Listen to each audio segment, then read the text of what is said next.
Les premières lueurs du soleil interrompent souvent les rêves les plus beaux. Mais certains réveils peuvent parfois succéder au cauchemar. C'est un miracle que j'ai rien. Ah bah si, tout là ça a frotté. Je l'ai pas vu dans la nuit, mais c'est ce que ça a été, ouais, assez violent.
Initialement, j'ai toujours pratiqué le cyclisme en loisir.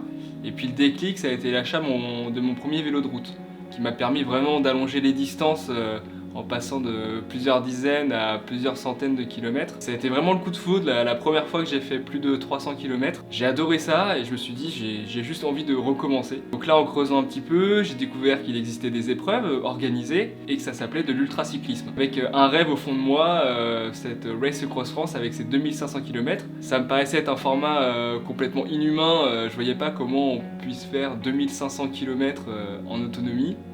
Et puis finalement, au fur et à mesure des années, j'ai passé les paliers, passant de 300 à 500, 1000 km, et je me suis rendu compte que si, c'était atteignable, j'en étais capable, que j'avais accumulé suffisamment d'expérience pour pouvoir enfin prendre part à cette course. Nous sommes le 29 octobre 2024, et à 13h, les inscriptions pour la Race Across France ouvrent. C'est fait, je pense que je vais recevoir le mail de confirmation. Ça y est, c'est bon. À partir de cet instant, il me restait 226 jours pour parfaire ma préparation avant le départ. Nickel. Et ben, je vous donne rendez-vous le 11 juin à Dinan pour le départ de la Race Across France. Une longue préparation m'attend pour être au rendez-vous et...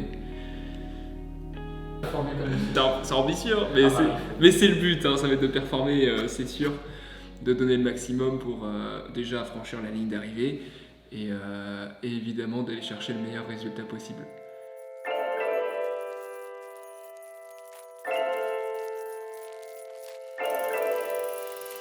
En parallèle de mon entraînement, l'entretien et la préparation du vélo sont essentiels pour les épreuves d'ultra-distance. Mon objectif ? Limiter le risque d'aléas mécaniques grâce à la maintenance préventive.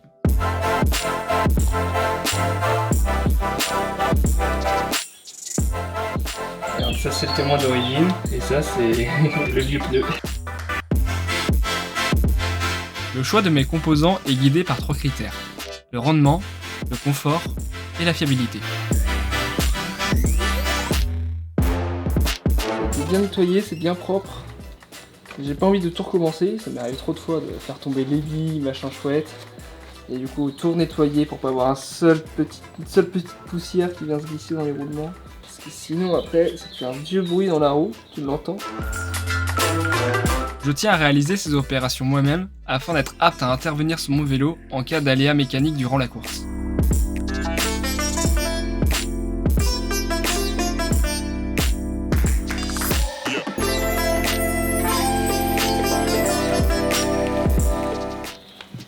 Allez hop, ça fait 40. Non, je vais être à 39 là. Non, c'est bon, on était à 40. Ok. Impeccable.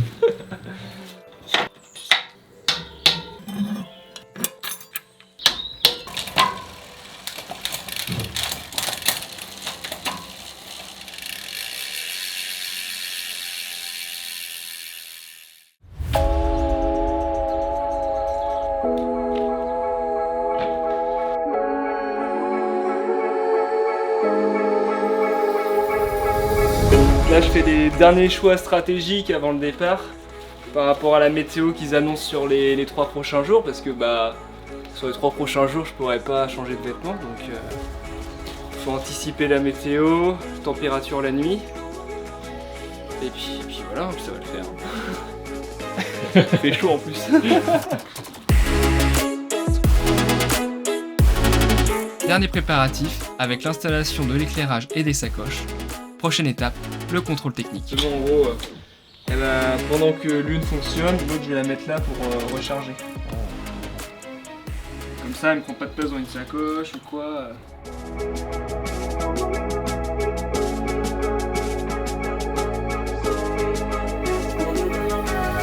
Bonjour. Salut. Alors, Clément, 290. Dans ton enveloppe, tu retrouveras une plaque de cadre à fixer soit sur la tige de serre, soit sur le bon côté. Et là, sont pour des drum bags directement ici. Ok.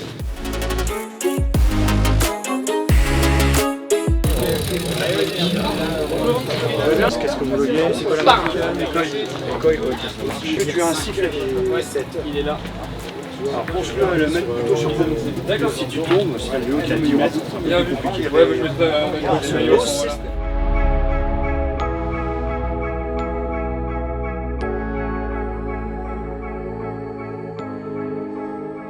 Tout est conforme. Maintenant, place au briefing. Les photos, tout à l'heure, les Blue Sport l'a dit, c'est les contacts qui ont fait qu'on est ici aujourd'hui. Avec toute l'équipe, et bien sûr, il nous reste juste à vous donner un grand rendez-vous à Mandelieu à Naples.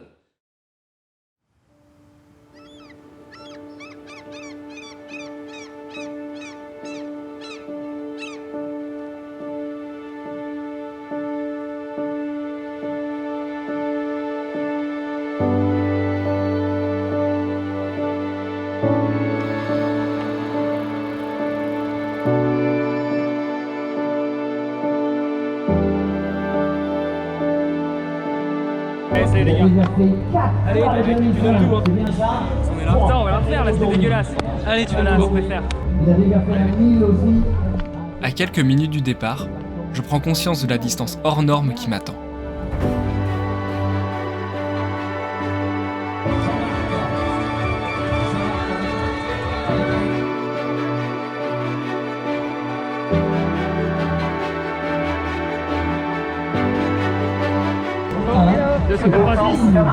Tiens, valise que tu gardes avec toi, pas de contact avec la couverture de survie. D'accord, ok, ouais. Il est en haut. Maintenant, Philippe Thibault. Salut Philippe. Et Philippe, tu viens de quel côté? 4 ans de préparation pour vivre ce moment. Léon Chesneau. Il y aura sa petite équipe pour te suivre, hein Clément? On représente l'association Lazare. On va voir un bon film. C'est pour qui déjà? L'association Lazare, qui vient en aide aux sans-abri. Excellent. Voilà, la sauce Lazare qui vient en aide aux sans-abri. Merci d'être là Clément. Et t'as promis 2005, hein? Première fois, ça part en 3, 2, 1. À toi chef. Salut Armand.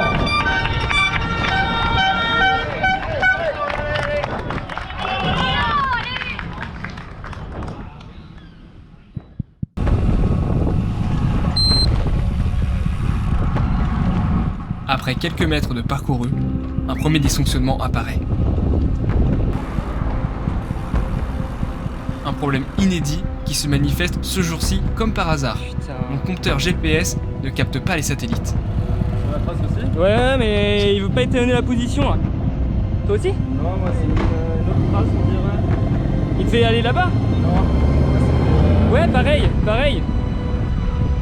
Sans celui-ci, impossible de suivre le parcours.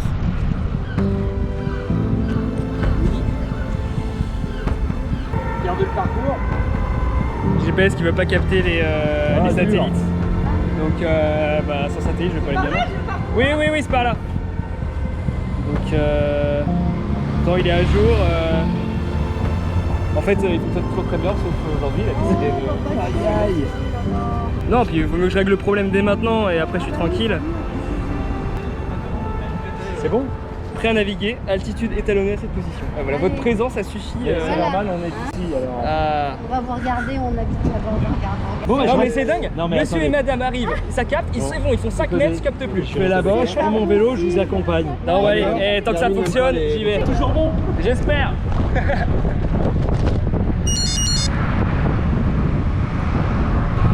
Ouais, on a perdu 10 minutes, c'est une connerie.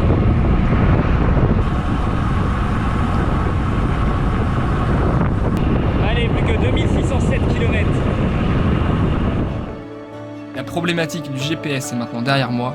Je peux enfin me lancer pleinement dans l'aventure en essayant de rattraper le retard accumulé. Bon allez, maintenant le but c'est de se concentrer.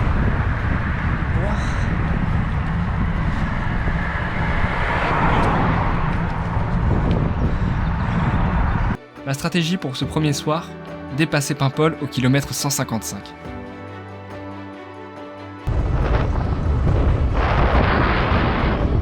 À toi aussi.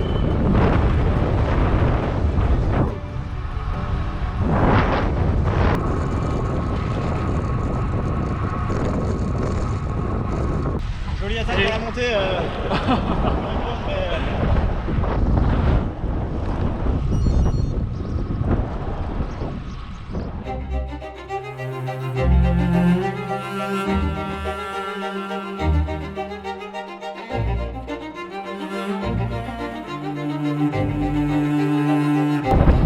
Pas le seul à avoir des envies d'hélicoptère. Allez, courage.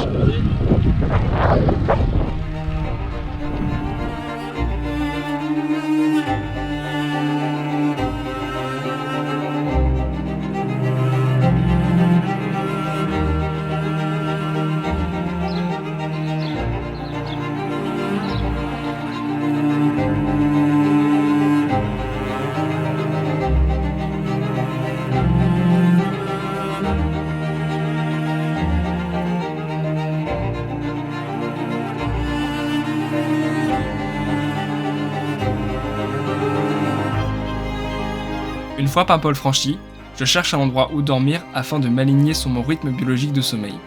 Ainsi, j'évite d'accumuler de la fatigue dès le premier jour de course.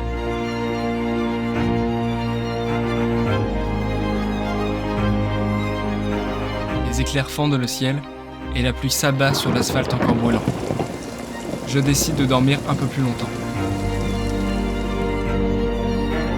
Je traverse péniblement les monts d'Arrée face au vent et sous la pluie.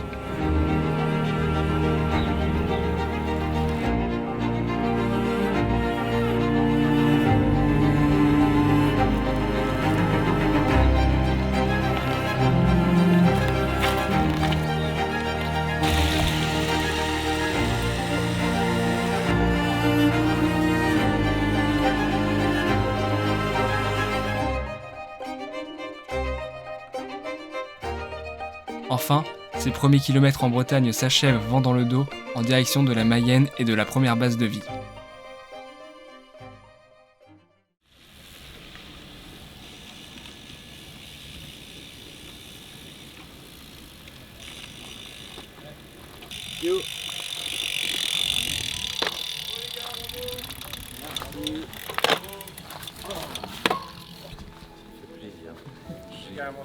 C'est dur le. Il est accroché?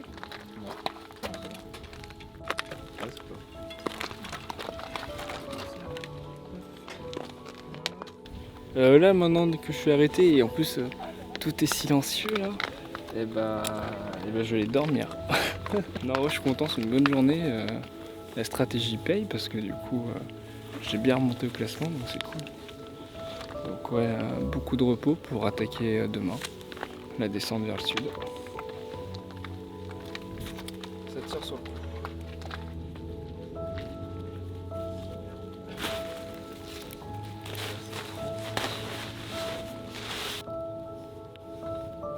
Faut que ça sèche parce que c'est humide.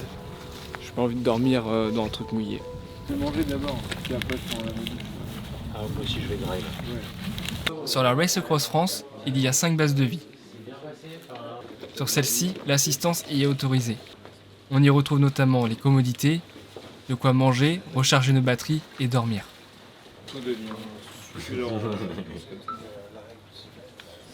La base de vie de Keulen est particulièrement chargée en raison de sa proximité avec le départ de Dinan.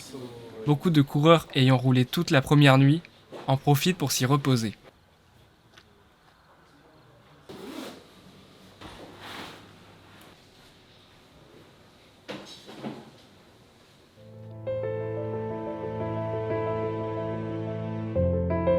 Je repars à l'aube, en direction du sud à travers la Mayenne et la Touraine.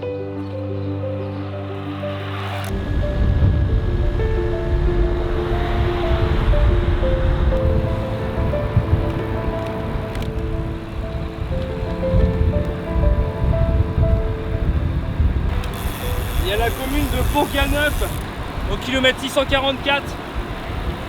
Si j'arrive à aller là-bas ce soir, c'est le top. Je suis pas sûr avec la chaleur. Je refais un point à Argenton. J'exclus pas de dormir dehors. Pris option A, hôtel, option B, dormir dehors.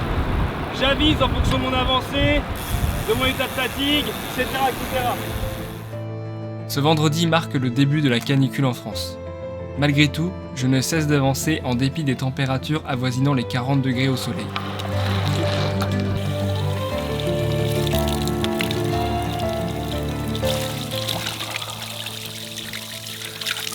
Et le pire, c'est que dans 5 minutes, ça sera déjà sec. Une carte d'avance, c'est quoi? Il y a 7 km, donc il y a 20 minutes. J'ai tout trempé et en 5 minutes, tout était sec. C'est abusé. Complètement abusé. Le précédent cimetière, c'est à quoi? Il y a 10 bornes? Ouais, on est tous secs. Bon, bah, on se voit au prochain cimetière, du coup. Voilà.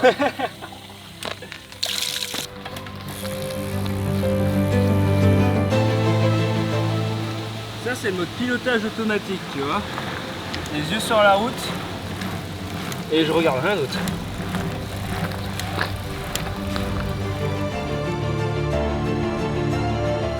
Au fur et à mesure, je retrouve des coureurs ayant le même rythme que moi. Quelques mots échangés, un sourire, et le temps passe plus vite à leur côté.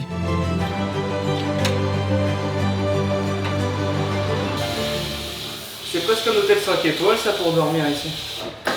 Pour un soir. En fait, ça sèche en quelques minutes, alors je vais le refaire dans 10 minutes, tu vois. Mais ça fait dans 4-5 km. Bon, bah, même pas 5. Tac. Et j'aime pas me passer la tête sous l'eau, hein, mais là, ça fait quand même du bien.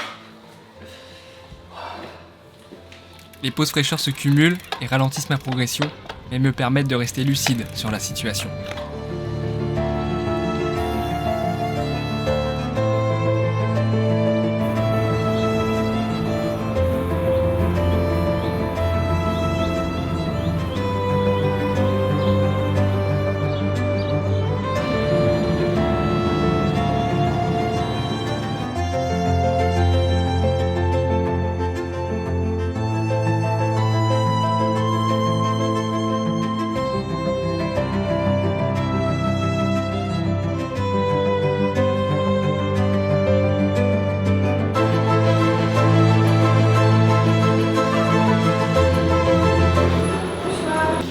La dernière sandwich qui vous reste et un coca s'il vous plaît. Je profite de l'arrêt à Argenton-sur-Creuse pour me ravitailler et dessiner ma stratégie pour la nuit.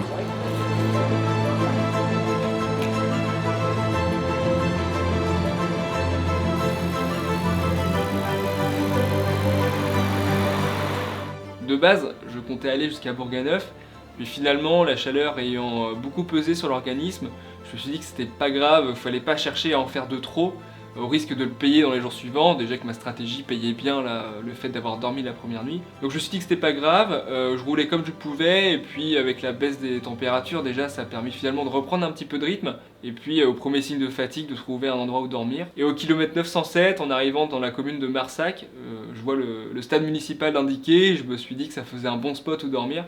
Et puis encore mieux, finalement, à côté du stade, il y avait un camping complètement désert, avec tout d'ouvert. Donc finalement j'en ai profité pour prendre une douche et dormir à l'abri, d'autant plus qu'avec les orages annoncés pendant la nuit, ça m'a permis de rester à l'abri et au sec.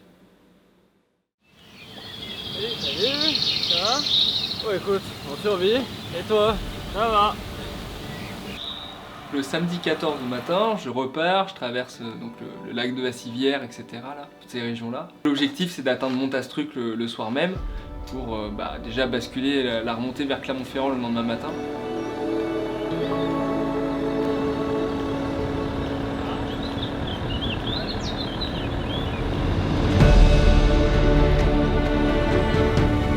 Je pense qu'il y a un coup à jouer d'un point de vue stratégique. J'ai pas regardé, mais à mon avis, il y en a pas mal d'arrêtés là à Bourganeuf.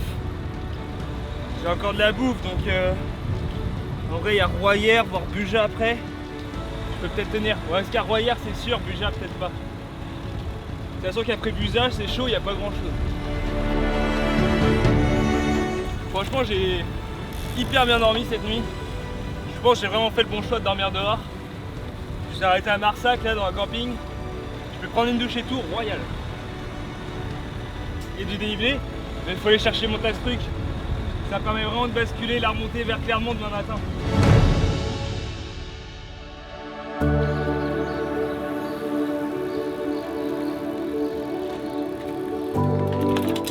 Au cours de la Race Across France, nos dépenses énergétiques dépassent la norme, nécessitant de se ravitailler continuellement. Dans ce supermarché, il n'y avait plus de sandwich. Le gérant m'a donc proposé de réchauffer une barquette de riz cantonais.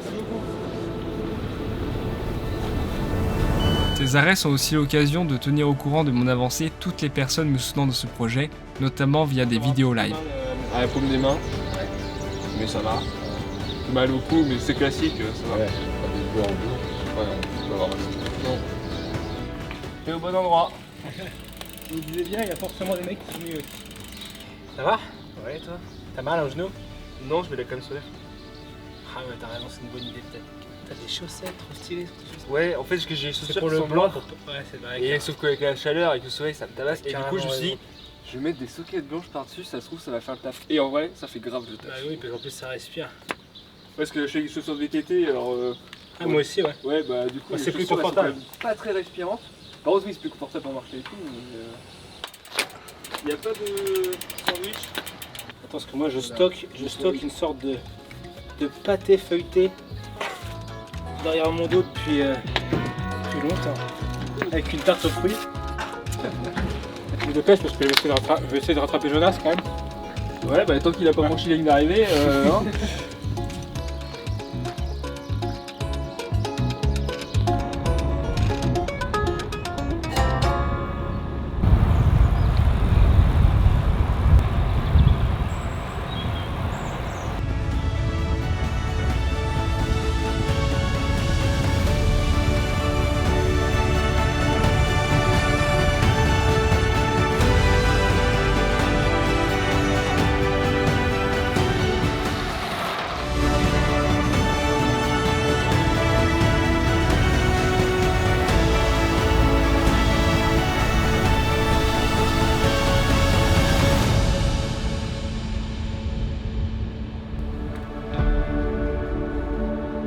Jusqu'ici, les difficultés étaient modérées. Désormais, les dénivelés se mêlent au jeu et durcissent la course.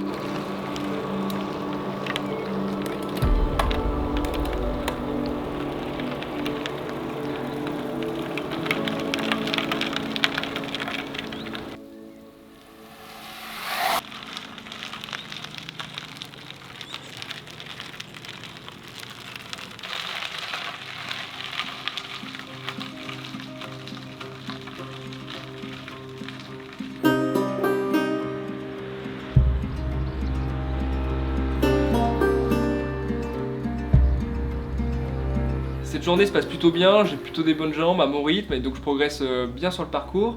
En revanche, en fin de journée, il y a de plus en plus de difficultés et il y a un concurrent qui me rattrape, le numéro 410, François, un Suisse, qui a le même objectif que moi, atteindre Montastruc. Donc on décide de se soutenir mutuellement pour bien rouler durant la nuit, mais finalement ça devient trop rude, d'une part en raison de la fatigue, et puis d'autant plus je me rends compte que j'ai des soucis de digestion, que mon transit ça va vraiment pas du tout, ça me ralentit beaucoup parce que ça nécessite des arrêts fréquents. On s'arrête dormir avec François parce qu'on est vraiment trop fatigué, on dort 1 heure et après être reparti, seulement quelques kilomètres après, François est percuté par une biche. Et donc là c'est presque tout s'arrête. Bon finalement coup de chance, plus de peur que de mal, François et le vélo sont un peu abîmés mais peuvent repartir. Donc on repart mais les 50 derniers kilomètres jusqu'à Montastruc sont un calvaire, aussi bien pour lui que pour moi, et on arrive à Montastruc à seulement 6h du matin.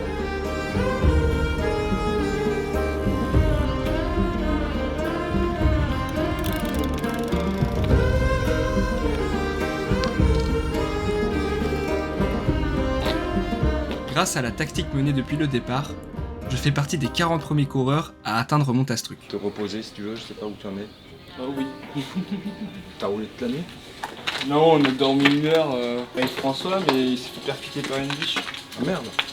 Et ça va? Bah il est doux. Hein? Non mais ça va, tu dois être bien qu'on appelle quelqu'un et... Est-ce que tu as mal quelque part? Bon, ça brûle surtout. Ouais, voilà. Compte tenu de mon arrivée à 6h du matin et de mes problèmes digestifs, je reste dormir quelques heures. Donc je repars le dimanche midi de Montastruc, avec pour objectif d'atteindre Aurillac le soir même. L'idée c'est d'avoir une plus petite journée, parce que les problèmes digestifs persistent, et tout au long de la journée, je suis encore obligé de m'arrêter fréquemment, et en plus de ça, j'ai beaucoup de mal à m'alimenter, donc je rapporte pas suffisamment de carburant à mon corps. Hein? On repart très tranquille, on rejoindra sûrement. Et si, ou l'inverse que...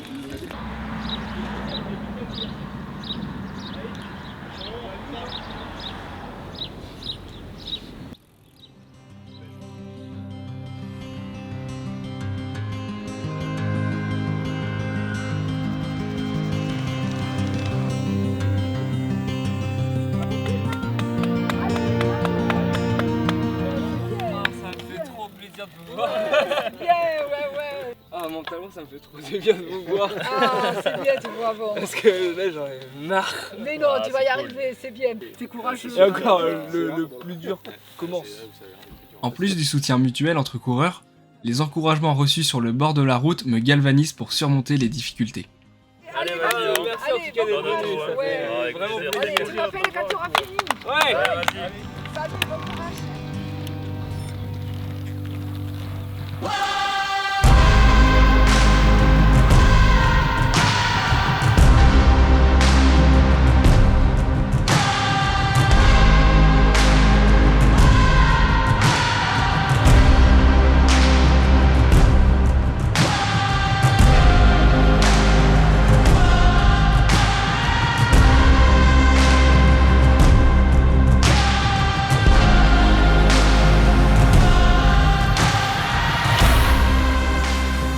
Encore diminué par mes soucis digestifs, je dors à l'hôtel à Aurillac avant d'attaquer la chaîne des Puys d'Auvergne.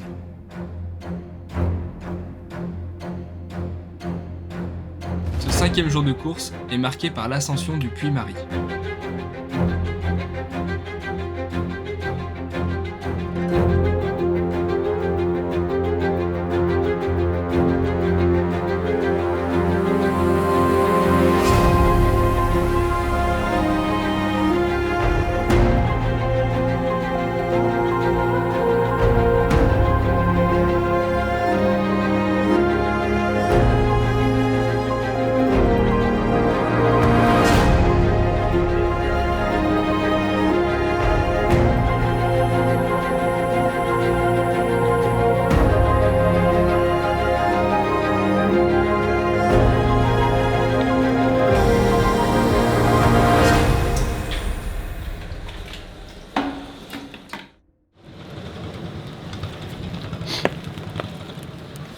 Même moi, le max que j'ai fait, je crois que c'était 232 ou 34. Ouais, bah déjà. Hein. Putain, je l'avais plein le cul. Ouais,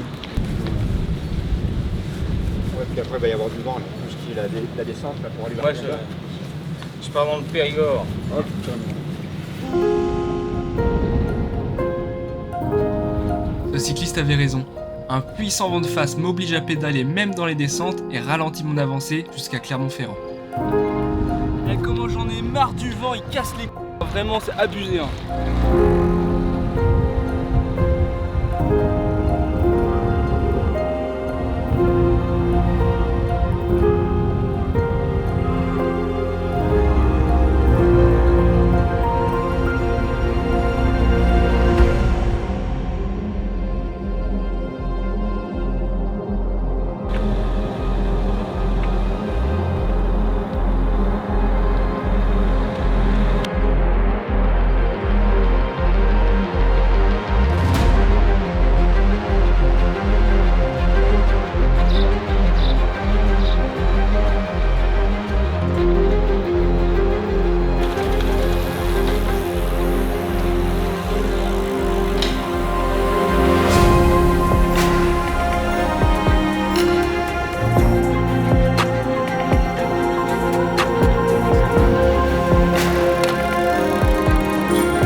Après avoir subi le vent de face sur toute la chaîne des Puys, j'arrive à Clermont-Ferrand à 18h.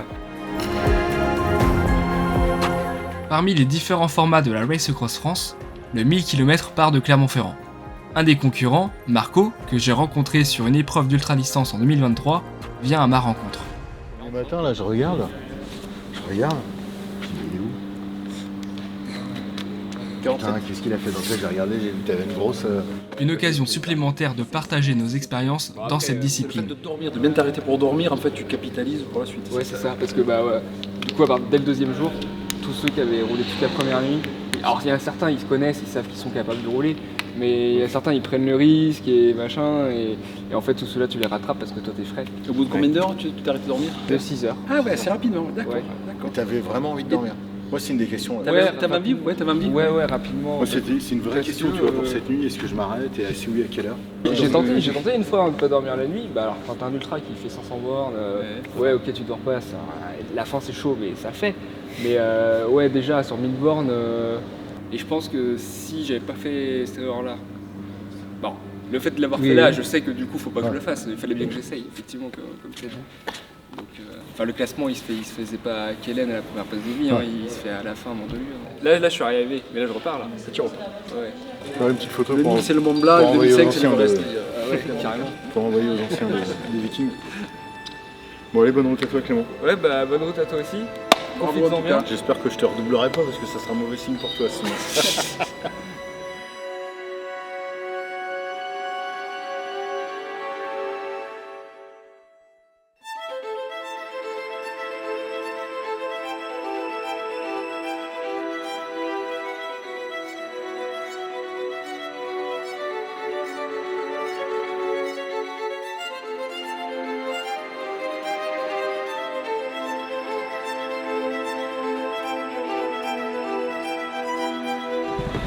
Je pense qu'il faut faire un dodo à l'intérieur si possible. Mais bon, à l'intérieur, à part les sas de banque.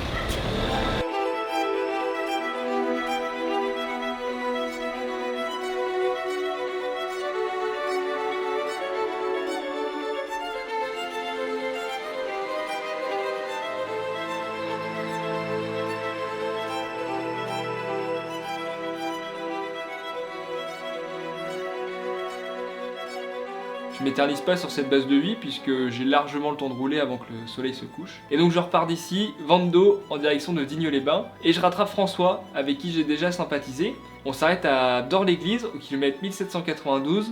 On dort dans les toilettes publiques qui sont minuscules. On n'arrive même plus à ouvrir la porte. Et malheureusement, tous les concurrents du 1000 km qui passaient par là décidaient de s'arrêter ici pour reprendre de l'eau. On repart avec François vers 6h du matin à travers les monts d'Ardèche avec un objectif en tête, essayer d'atteindre Digne le soir même.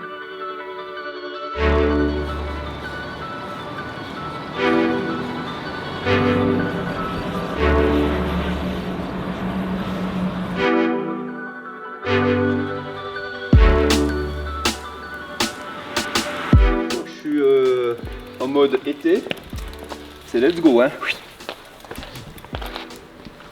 Même moi ça digne, prochain arrêt quoi.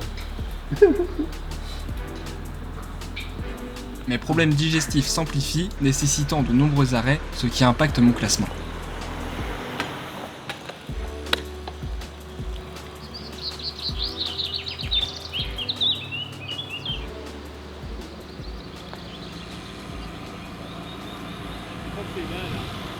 C'est là la source de la Loire, hein. Ouais.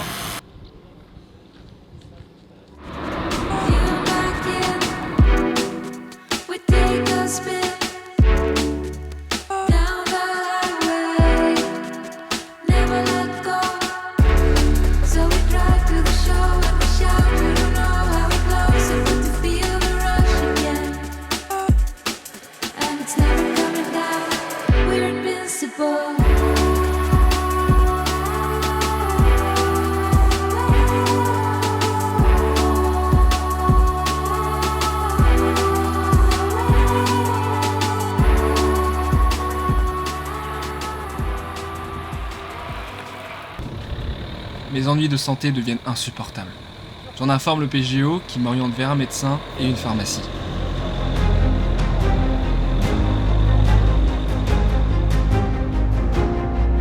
passage en pharmacie ne signifie pas la fin de ma peine, puisque le médicament prescrit mettra plusieurs heures à faire effet.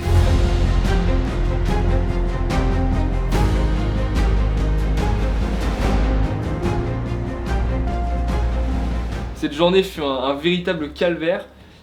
D'une part avec les problèmes digestifs qui nécessitent encore des arrêts fréquents, plus le passage en pharmacie.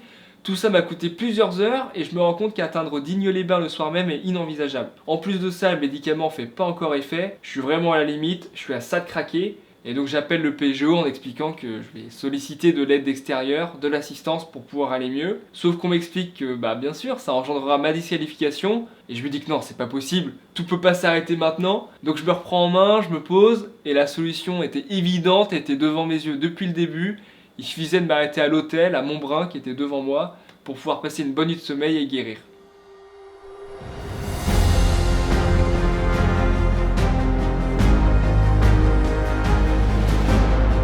Après une bonne nuit de sommeil, j'entame l'ascension de la montagne de Lure guérie.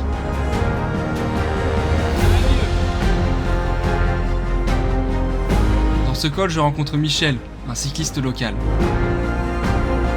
Captivé par le récit de sa vie, cet échange me rend la montée plus facile. Voilà où les camping-cars, les en haut de la piste verte.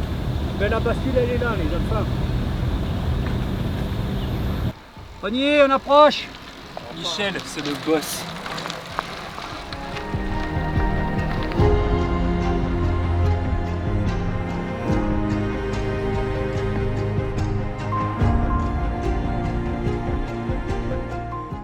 Ça va mieux qu'hier.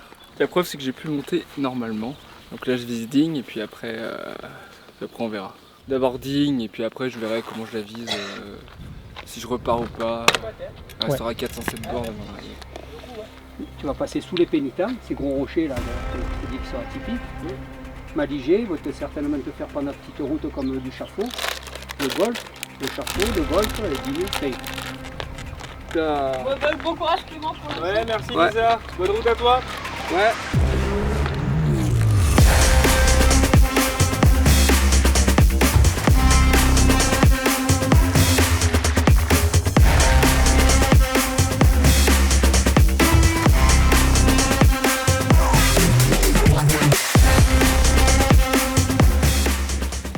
Sur la base de vie de Digne, j'en profite pour prendre une douche parce que la chaleur est toujours présente en cette semaine de canicule. Et je repars en fin d'après-midi en me disant de... Voilà, l'idée c'est aller jusqu'à Sisteron qui est 80 km plus loin, y manger et puis ensuite de voir la stratégie pour la nuit. Donc j'arrive à Sisteron, je rencontre Adrien, notre concurrent, on décide de manger ensemble et puis finalement de se soutenir pour la nuit. On dort tous les deux à Clamençane, un petit peu plus loin. Après avoir dormi 3 heures, on entame les 320 derniers kilomètres de cette rafle. Il est 4-5 heures du matin et en entamant la descente, alors que d'habitude je regarde toujours le GPS pour anticiper les virages annoncés, et là je manque de lucidité, je me fais surprendre et je loupe complètement le virage.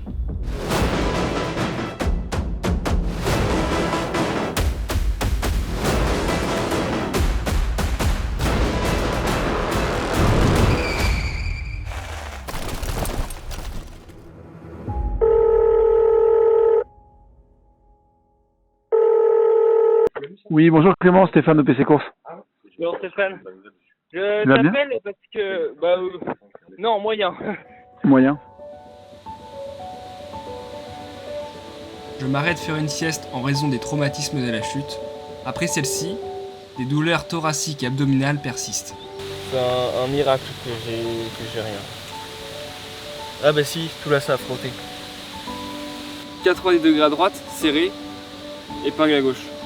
Et moi j'ai fait tout droit. Et en plus il fait moitié, enfin oui il faisait nuit donc tu sais pas où t'atterris quoi. Ça va, c'était pas un ravin. Ça secoue, ça secoue, ça secoue. Ces contractures m'accompagneront jusqu'à l'arrivée.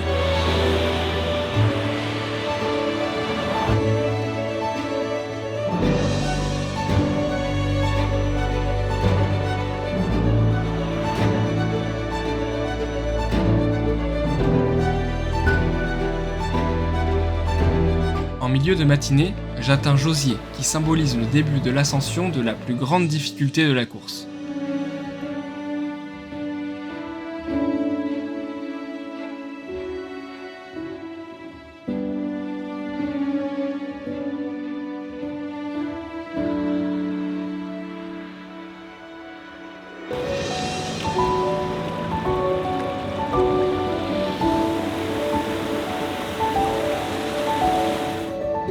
Cette route est un chemin de croix. La raréfaction de l'oxygène cumulée au traumatisme lié à la chute m'empêche de respirer pleinement.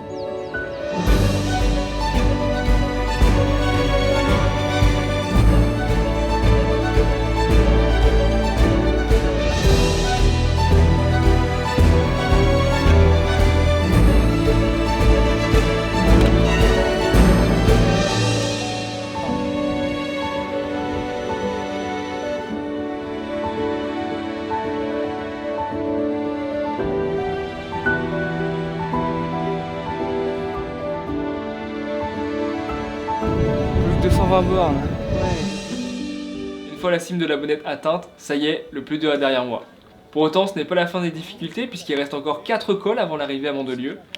Et alors que j'entame la descente, je sens qu'il y a encore un contre-coup lié à la chute, donc je décide de m'arrêter et faire une sieste qui va changer la donne pour les 200 derniers kilomètres.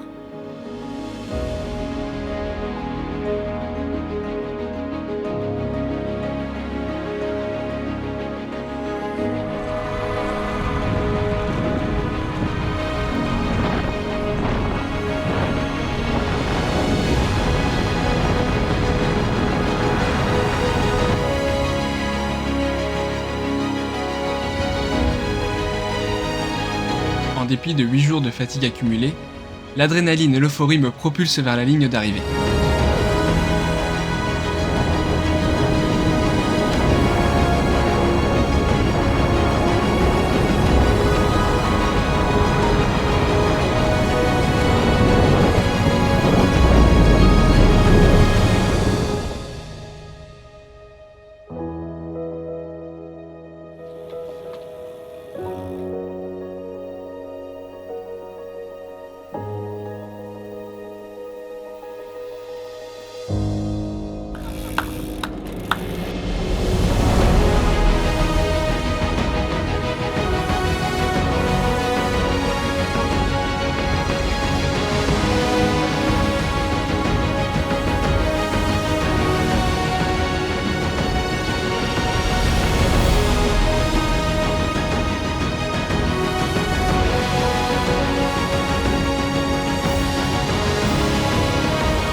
Malgré 2608 km de fatigue, de douleur, de maladie et de doute, la persévérance durant cette Race Across France m'a appris que finir, c'est gagner.